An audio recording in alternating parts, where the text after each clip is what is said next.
I'm telling you, we need to get bumper stickers and T-shirts. Do it for Tim. Just do it for Tim. He's a national treasure. I can't take Tim Kurtz and not have him. Not at least jovial. He is a national treasure, Joe. Yes. And it's our duty as sports fans, as human beings, Joe, to help Tim out a little bit. That's all.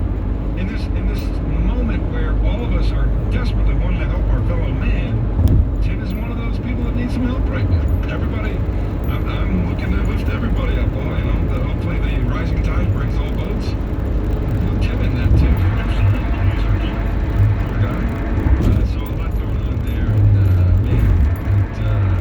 I watched the King Griffey Jr. game last night, which I thought was fantastic because there wasn't any like set agenda. It was just a celebration of an unbelievable career. And really kind of a documentary on how his career went. And probably the most interesting thing on that was why he came out why he had never played for the Yankees.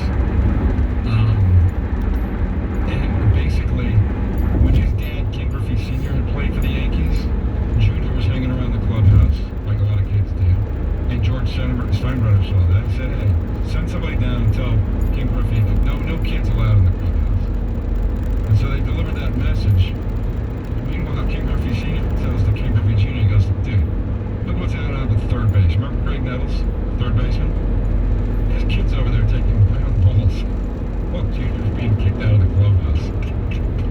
So Junior said right then and there, yeah, I don't think this is an organization I'll ever play for. And he would say as much throughout his career, not publicly, but like when he would be, he was listening, games, hanging out with fans, signing autographs and things like that. And Yankee fans would be like, hey, you should come play for the Yankees and whatnot.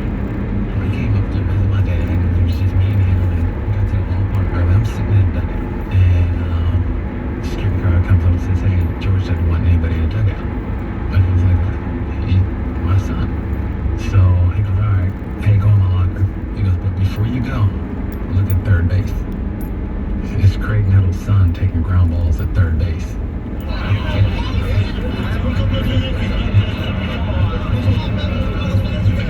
And at that time, my dad was, 38 years old. He's like, I ain't fighting this no more. I got something a little younger. And a little bit better.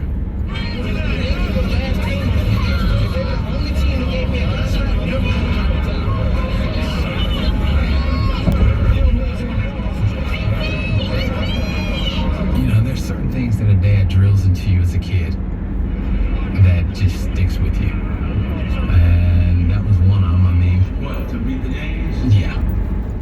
So Junior just ended the conversation right there. Yeah, it was about beating the Yankees. We all know what the conversation was about. And you could really hear it there. It was hard to hear. I couldn't even hear with my headphones on. But what he was telling the fan is I would never play for the Yankees, not even if they were the last team in Major League Baseball. I would not play for the Yankees. So that is something that made a big impact on how he felt about certainly the Yankees and George Steinbrenner as he went on through his career.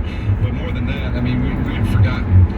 We remember when he was in Cincinnati, all the injuries, legit injuries, messed up shoulder, torn Achilles, dislocated kneecap. And there was a time when Reds fans were getting on him for being soft. And no, remember how he played so hard, running into walls all the time, diving and laying out for everything, and going all out 100% all the time? You do that for 11 years on concrete at the Kingdome, Joe. That's going to catch up to you, and it did. And that's really basically what ended his career, if you ask me. I mean, he played parts of 22 seasons, but at the end with the Reds, it was tough. And he's still, with all that time missed. Think about this, Joe. He's still, with all that time missed, hit 630 home runs. That's just crazy.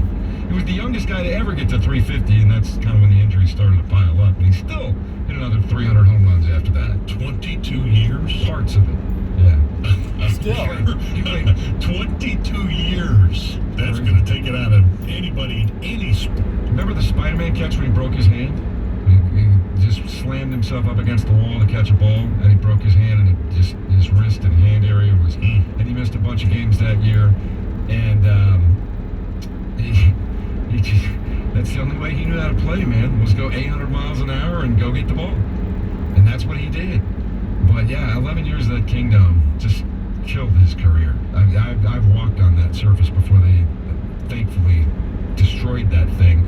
And you remember the old artificial turf. It wasn't like field turf today with the little rubber pellets. It was